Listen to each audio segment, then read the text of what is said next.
next speaker is one of the great sons of Jamaica. He represents one of the greatest constituencies in Jamaica. Southwest St. Andrew, Arnold Gardens, Trenchtown Rock, of Marley Place. This man don't come for script. This man integrity report certified year after year after year after year.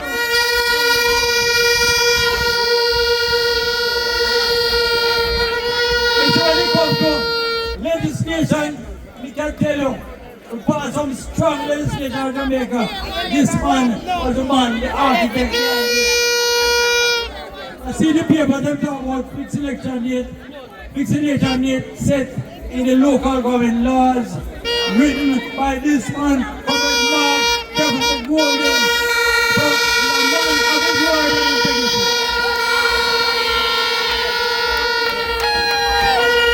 And the man I love Clarendon. He was here 2 Saturdays ago in Chapel. He come here today and tomorrow he will be here again. There is a man who loves Clarendon people.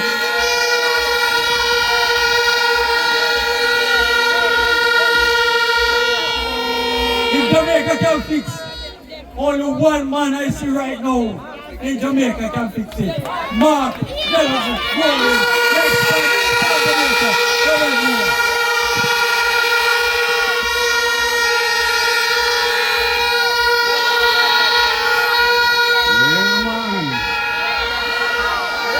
Thank you for those words of introduction. Former MP, former Minister, Comrade Butch Ascot, my brethren. Comrade C.N. Barneswell, next Member of Parliament for South East Clarendon. All the council caretakers on the platform. And I see I have a state slate of females, which is a good thing. I love that. All of the workers and warriors, foot soldiers, who have been on the road with us, from and rain and fall in our waiting us up, right through the whole afternoon, and here we are now here. Give thanks for the support, man. Give thanks for the support. People, comrades, my political career really started in Southeast Clarendon. Because in 1993, my brethren Peter Bunting was running against Hugh Shearer. At the time, PNP had never won this seat. And we put in the work. And I remember the election day, you know, it was a historic thing. The man moved over by helicopter. I don't know if you remember that. Yeah, man. Anyway, I was there with him, you know, and attended the count as well at the Lionel Town. And that is really my first introduction to politics. And anyway, we won it again, I think, in 97 with Burrell. Yeah, man. And then from that now, 2002, we don't have it. Anyway, 2025 a different thing. PNP time come now.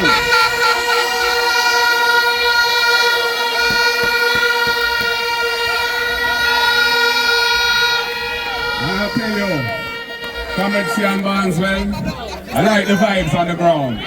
PNP energy turn up in this constituency. The comrades are ready. The comrades are determined. The comrades want to see change. I'm very confident that we can pull off a historic victory. I'm just hearing you talk this evening. I see that you have the right attitude, the right experience and training, and you've thought through what you want to do for the people. Everything that you have said tonight is deliverable, can be done. And I know that you have the skills as an administrator, as a public official, as a former mayor, to get it done. And you will have my full support in achieving those objectives.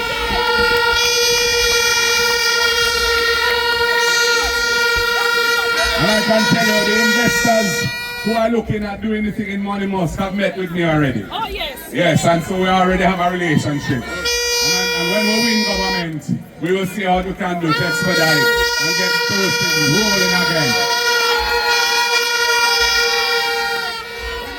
Comrades, Jamaica needs a change. And I can tell that the PNP bedrock support in this country is determined and ready to make sure that that change happens. And to all those who may be undecided, some who don't like vote or have not voted for a long time, I'm encouraging you to come off of the veranda, come off of the fence, and make your mark on election day by putting an X beside the head within whatever constituency. If you're in Southeast Clarendon, the name you are going to support is Kieran Barnswell.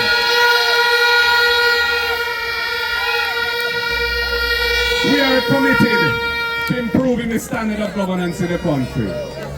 We see today the Prime Minister lost in court, trying to extract from the affidavit evidence of an official of the Integrity Commission certain statements of fact that were in that affidavit, and the judge said, no, you can't take those things out of the affidavit. This is a man who is trying to undermine the anti-corruption architecture of the country. A man who's trying to strike down the very law that I designed and brought to Parliament, but he passed it. He passed it because we lost the election in 2016 when it was just coming out of our Joint Select Committee process. And it was passed under them, and now he's trying to tear it down and get rid of the offense of illicit enrichment, which he is under investigation for. Things have gone totally off the rails in Jamaica. Totally off the rails. We will ensure that we get back on track when it comes to integrity in public life. We are going to strengthen the institutions of government. We are going to amend the gag clause in the Integrity Commission Act, because you can't have a situation where we're about to have an election. There are probably 10 people or so in Parliament who are under investigation for illicit enrichment. They could be candidates and we don't know. That is not right. We have to modify the Integrity Commission Act to address that. We are going to ensure that all members of the executive of the country, ministers and ministers of state, and if they're parliamentary secretaries, them too, they will have the summary of their financial declarations published as currently happens for the leader of the opposition and should be happening for the Prime Minister, but it can't be published because it's not certified since 2021. Yeah, man. We are going to introduce the unexplained wealth orders.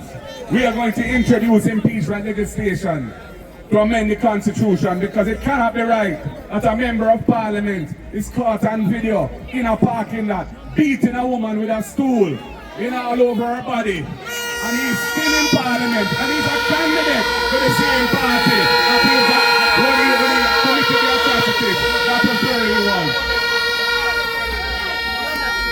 Comrades, there's a lot of work to do. We are committed to consulting with the people on constitutional reform. The people have said some time ago they want to see fixed election dates. If the people want fixed election dates, we will go with that. If the people want term limits, we will go with that. We don't have any problem with any of those things in concept. What we have a problem with is what this government is trying to do, which is a piecemeal approach to decolonization. We are about to have an emancipation celebration tomorrow, followed by an independence celebration a few days after that.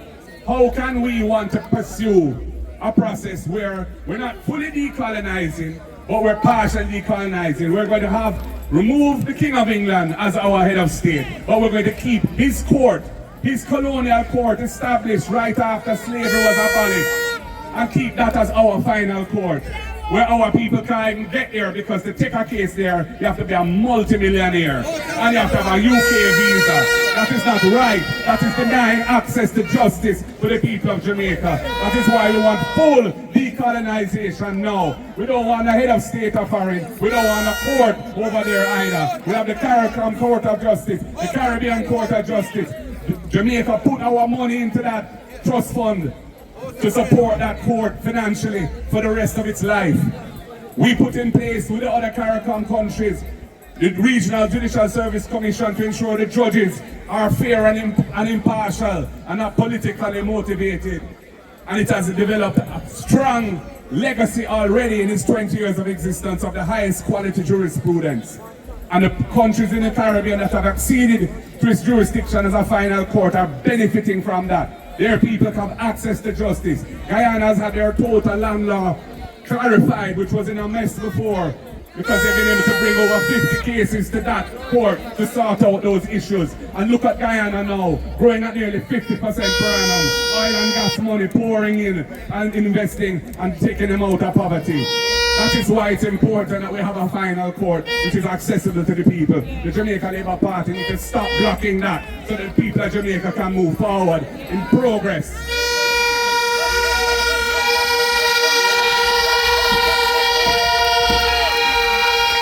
And comrades and friends, we are going to have a number of policies which are designed to make life better for the people of Jamaica.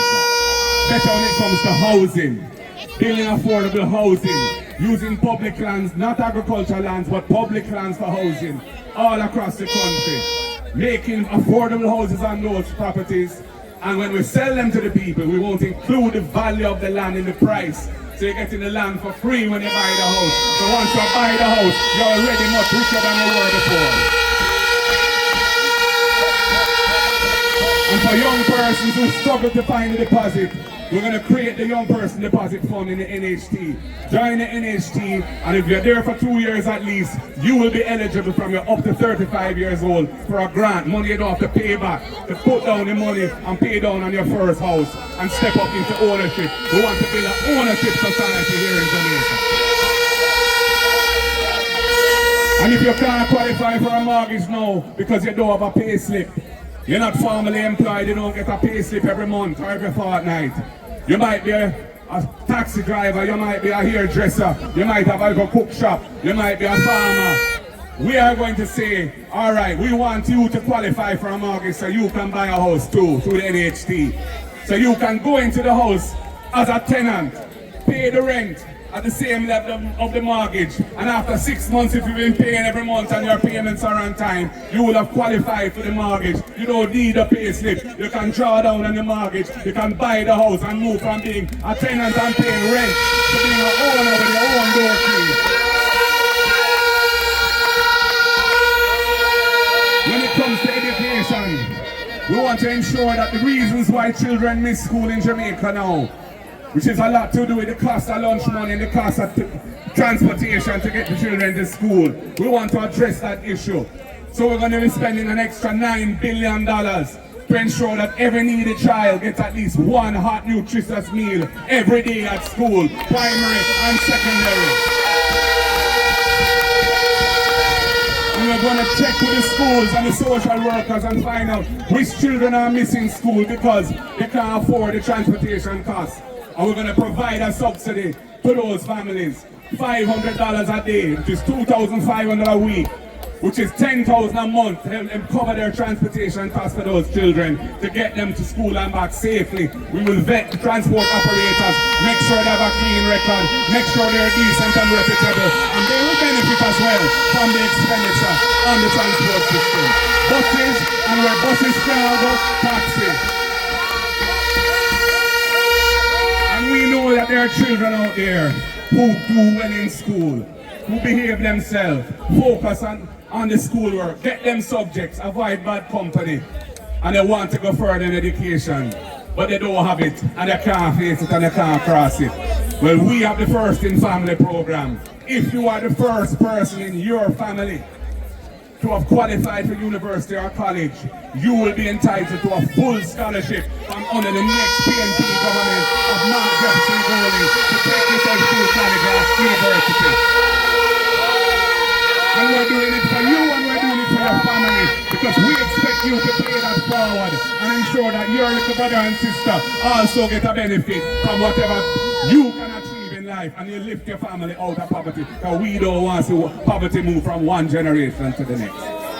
And when it comes to land, it was right after the emancipation of slavery around that time, they passed a law back then that required you to have, if you're going to occupy land before you could become an owner, you have to occupy it for 60 years. And that's, somebody said last night at our meeting in Spanish Town that the average life expectancy of Jamaicans at that time was less than 60 years. So you know, so they never want nobody own a land. And that law still exists on the books today.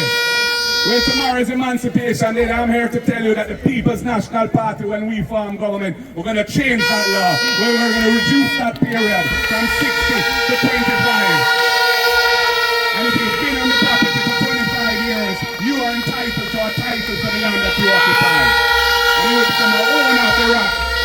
And if you're not there for 25 years, but you're established and you want to buy it, you can come talk to us. And we work out a payment plan. And we want you to become an owner of the land too. We are going to transform this country to make an ownership society where everybody belongs and everybody has a chance. And here in Clarendon, we have enough potential. We want to get Money Must back up and running. You see the Salt River Lagoon right there, so how it's wonderful. And listen, down at Farga Beach in Southwest is also beautiful. And out there, Rocky Point Fishing Village is a cultural monument that a lot could be running down there, people. You need good leadership. You need a government that is about supporting entrepreneurship. And you heard what Comrade Barnes said about his young person business fund. It's a wonderful idea. I know he's not just talking, it is going to make it happen. And we will give him the support. So comrades, this is when I now ask you, because none of this can happen. None of this can happen if we don't stand firm.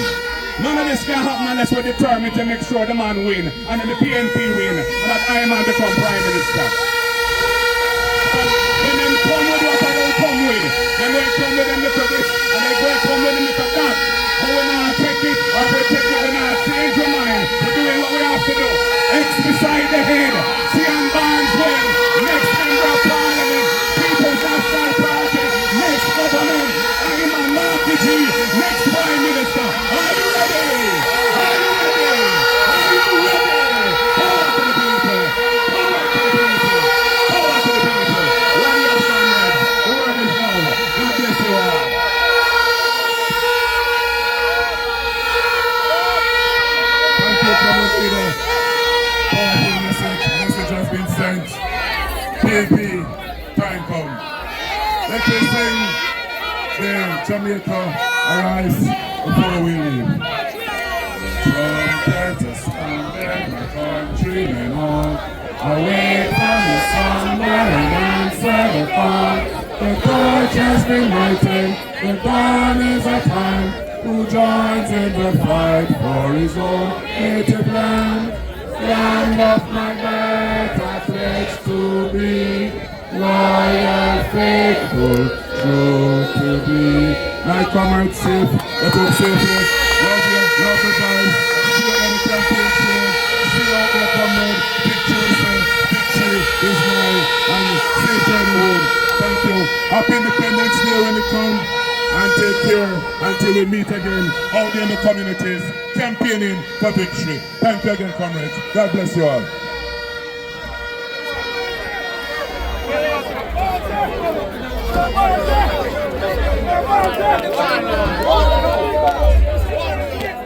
People, thank you all for watching, thank you all for sharing.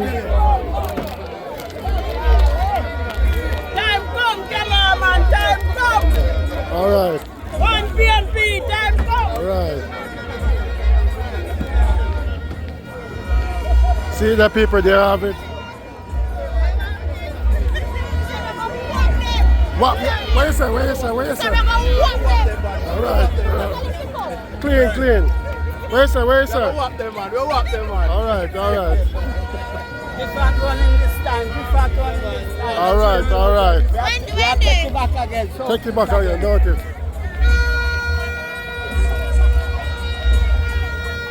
Hey, how you do? Big up your damn self, big up your comment self, huh? one Sian Barnes. Sian Barnes people, big up. Alright, so people outside, the outside people.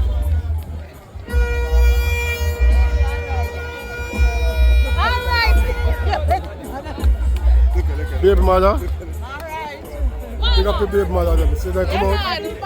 Power straight. Alright, talk to them. Come on, if I tell you. Alright, that is Run it. out the blood clot. Don't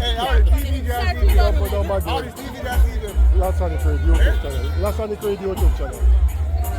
Nobody do it, baby.